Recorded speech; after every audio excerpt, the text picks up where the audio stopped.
From a plain neckline to this bold, structured, sunburst effect. If you have ever wanted to create a statement neckline that looks designer made and perfectly finished, this is for you. In today's tutorial, I will show you step by step how to sew a sunburst neckline, clean, precise, and completely gap free. Hello once again, welcome to Those Fashions Academy, where we give our creativity expression. Is it your first time on this channel? Click on the subscription button now so that you subscribe so you will never miss on every of our tutorial updates we drop here every week. Now look at here, I have my jewelry neckline, which is the base neckline. I have it the draft here. If you don't know how to do your neckline perfect measurements and how to draft this, we have the video tutorial and a live section that has been held on how to calculate neckline, the formula used in for you not to have a gap neckline. Now from that, then I measure 3 inches round. That is from my base neckline. I'm going to be using 3 inches for this sunburst effect. If you want more, then you can go more than 3. You can do 5, you can do 4, but make sure it doesn't enter into your shoulder, depending on your style though. So I just use 3 inches. I mark 3 inches round. After marking that 3 inches round, and then I cut this out.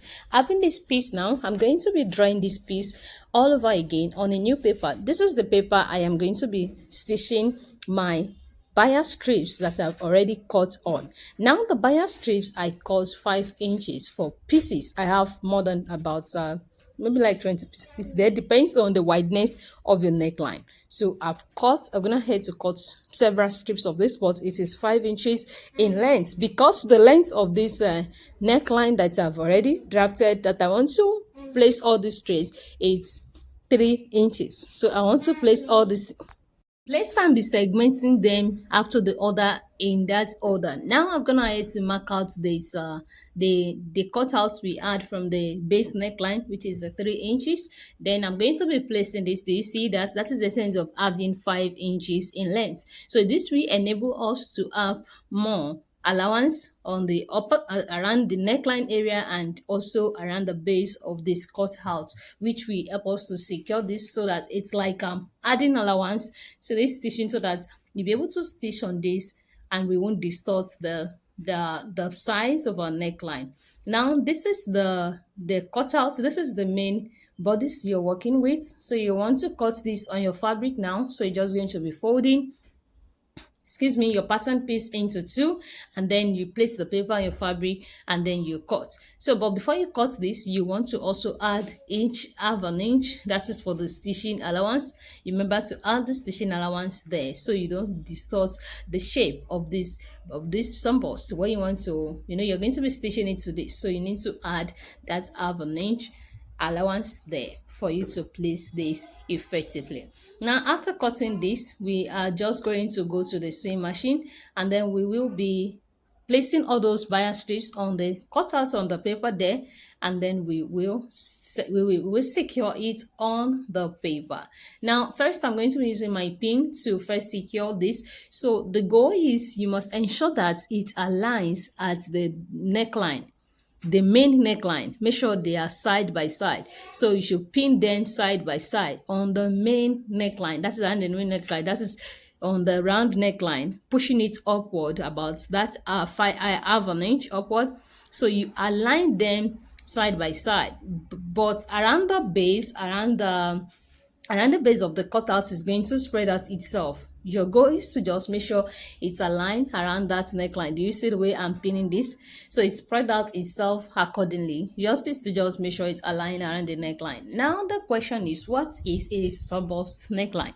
A sunburst neckline is a decorative neckline design made of evenly spaced radiating openings that spread out like the rays of the sun. Instead of gathering fabric, this technique uses structures slashes with a contrast underlay to create a bolder textural effect. No, it's not just sewing, it's a design. So this is it. So we are doing it on the paper, and I'm going to be showing you the magic how we're going to be tearing off the paper once we're able to secure this. You can also use this for any other design aside from the neckline. Just a technique that's so beautiful. Now I'm gonna head to secure this with spinning. Look at how beautiful this is looking. So I will be proceeding to my sewing machine now, and then I'll be stitching on the around the neckline, that is the main neckline, the base neckline, but not on the neckline exactly. That is on the stitching on the allowance, that is the upper part, that will shift it upward a little bit. Don't stitch exactly on the line of the neckline there, that we did earlier. So we just stitch on so move your stitch above, maybe like 0.25 above, so that when you want to now turn it with whatever you want to turn it with, so knitting the neckline over there, maybe like a bias strips or your cut out strips to have a facing, whatever you want to do, then you're going to be doing that on that main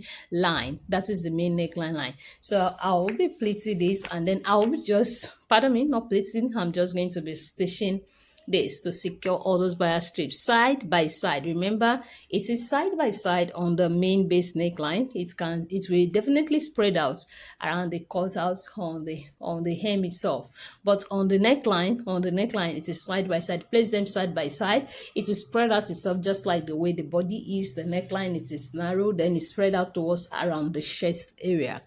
Styling effect for this Sunburst neckline is that what makes this neckline special is a visual effect. It usually transforms a simple bodice into a statement piece.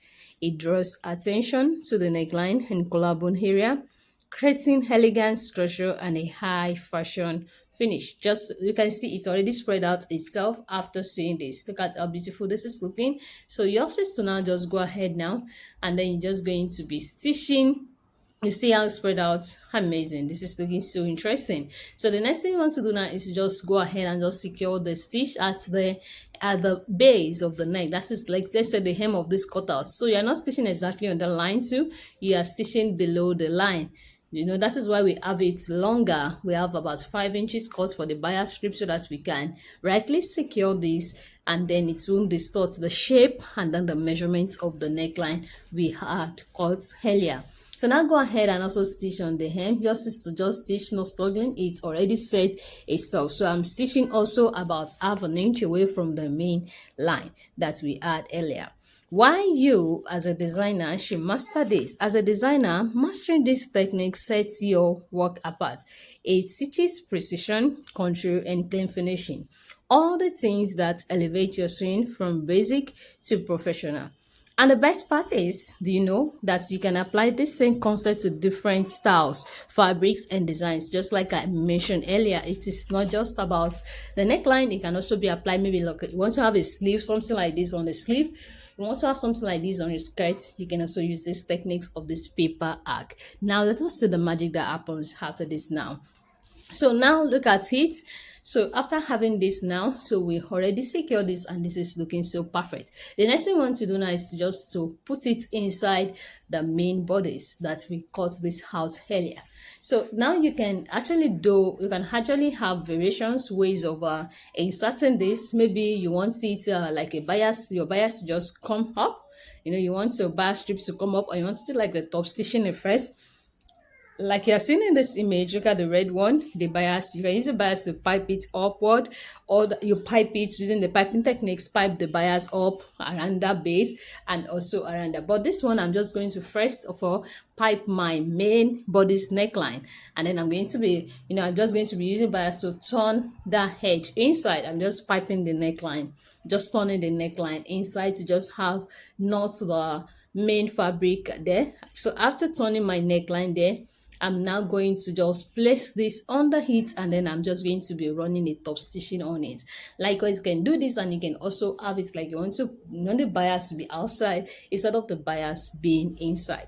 It depends on the kind of design you want to achieve with it. So you are so free with the kind of design you want to achieve with this. No hard rules to fashion, right? So now that we have this now, so look at it. So I'm gonna head to turn this neckline, and that is the neckline, that is the bodice neckline. We actually cut this out. So now the next thing is to now place this underneath this. So in placing this underneath the black line, don't forget the line, that is the M line over there. That is for the base. So that is what you're targeting. So you're just going to be top stitching on that line. That is the line that we cut out earlier. So that's why we have it in essence, that it pushes towards inside very well and it's aligned. So I'm now going to go ahead and proceed now into stitching on the main black line over there. Exactly. Perfect. Interesting. This design is all about accuracy and balance. We'll be creating evenly spaced rotating lines. This here, no guesswork, just method. So now you can see the way I am stitching this on this piece on the paper over the, so I'm just top stitching on it. Like I said, we don't want the top stitching effect, and you want the bias. No, this now the bias is already inside. The bias strips that is that we're using on the neckline is inside, but if you want it to be outside, then you turn it towards outside before you now top stitch. It is the same thing. Is that inside or outside? It depends on you though. Now align your prepared sunburst piece onto with the cutouts on your white body. Stitch carefully, align the curve. Once secure, it's time for the most satisfying part, tearing away the paper. So now we have this. Now we've secured towards the hem, now the main neckline. So on the main neckline out too, you to cut out the paper on the neckline too. So go ahead and also cut out the paper on the neckline, and you can also use your bias strips, either your bias strips or the maybe your fabric cutouts. This also actually depends on what you want to achieve. So here I'm just going to be using the bias strips to turn it inside, so you can actually turn from inside also outside and top stitch outside. You know, it's the same thing depending on the design you want to achieve. You can turn from the inside and then you top stitch your bias outside, or you place your bias outside and then you turn inside, or you have a fabric piece of your main fabric you're using for the bodice, you cut and then you have the inches maybe like 1.5, so that's when you fold it inside, then you fold it as a strips on it. So all this is to just knitting the neckline, and now depend on the concept you will want to achieve with this. So this actually depends on you. So I'm going to be using this bias to turn it on the inside, and I'm also going to be showing the techniques of using your main bodice fabric. You cut it out around the neckline, that is, you cut the shape of the neckline like you are cutting your facing, then you had about maybe the inches you know it will be enough for you to turn towards the outside, so that you have like a strips, you have the same effect just like you are seeing in the image of this on this tutorial right here. I hope you are having an amazing time, and tell me, are you trying this in your project? Maybe a color, the color you're using, what color do you think you want to use for this kind of project? Are you using it with a plain fabric, a lace fabric, or probably you have tried it before? It's not your first time, but it's the first time you've seen this kind of method. So let me hear from you in the comment section right here. So now after doing this, so you see I've already stitched this first on the neckline, so and then I'm going to go ahead and then I'm going to also turn it on the inside of this bodice right there. Perfect. So now I'm just cutting out the excess. There are some excess around this neckline that I need to cut out, so this is what I am actually doing, removing the excess on this neckline now. So now is to now turn it towards inside, and then I'm going to stitch. Like I said, you can actually stitch from the inside and then you flip it outside, or you stitch from the outside and flip it towards the inside. So now let us go ahead and run a stitch of the bias towards the inside, just like I am doing here. This leaves your design floating perfectly with all the structure it needs. Amazing, right? This is very interesting.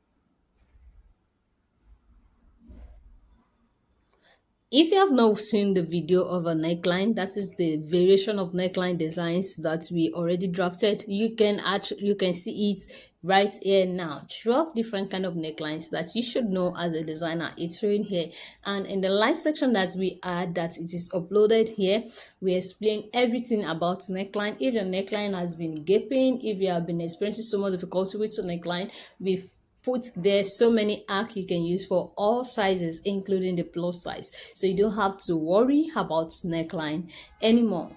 Not to worry about neckline more, go right now and watch the live section. So this is what we have here, and then boom, we have it. So the next thing we're going to do now is to now tear off all the paper. But if you are finding it so challenging to tear off the paper, especially around the narrow neckline, inside of the narrow neckline. You can actually soak this in the water so that the paper will tear off itself. Then you give it a very good press. So now let's go ahead and tear off the paper. So first of all, I will trim that around that side, around the base of the cutouts that we had for the neckline. Okay, all those pieces there. Then I will be tearing off this neckline. You can see how this is looking beautiful. This is a beautiful arc you should use. You should try it in most of your projects, and let us hear from you. So this is now creating that golden thread towards the neckline and all that.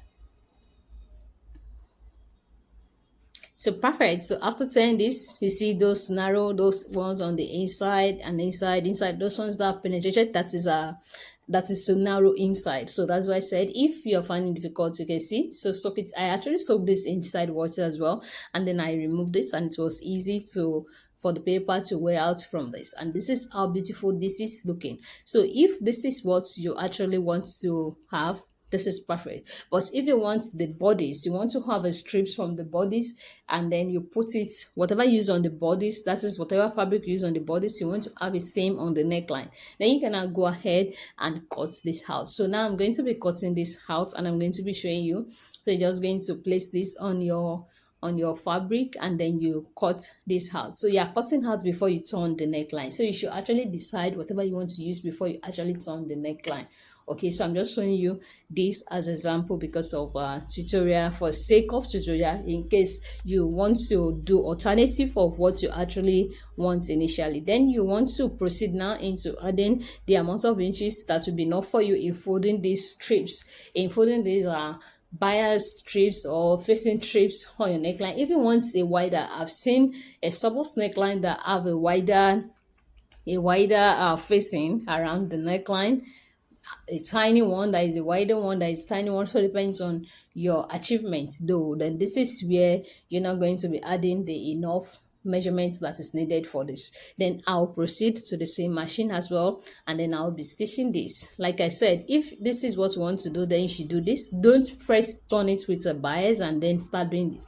You are going to affect the neckline. Okay, but if it is this you want to do this, if it's a neckline you want to do this, so that you're going to be doing this exactly on the neckline and the allowance you already added for the neckline, and then this just sits firmly on the neckline, no gaping, no gapping, and then this is so perfect, amazing. And there it is, a stunning Sunburst neckline with zero bulk. When there is no bulk, it is perfect, it is well ironed. Then you should know that ironing is also the techniques you're also implementing here. Iron is very well, and 100% professional vibes. A clean structured Sunburst neckline. Do you notice the balance? You notice the sharp lines and how beautifully it frames the neckline. This is what precision sewing looks like. If you enjoyed this tutorial, don't forget to like, share, and subscribe for more advanced sewing techniques on this channel. And if you're ready to master more gap-free professional finishings like this, check out my full training detailed here now. Check it out now. That is, I'm talking about the masterclass of the neckline masterclass, and also the variations of neckline. If you find this tutorial helpful, like, comment, and share. I would love also to see results. Do your own, share your results with me. I would love to see. You can see that it's now shorter because of what we did. So like I said, if you want to do this, so do it mainly on the neckline before turning with the bias. I see you in the next. Bye.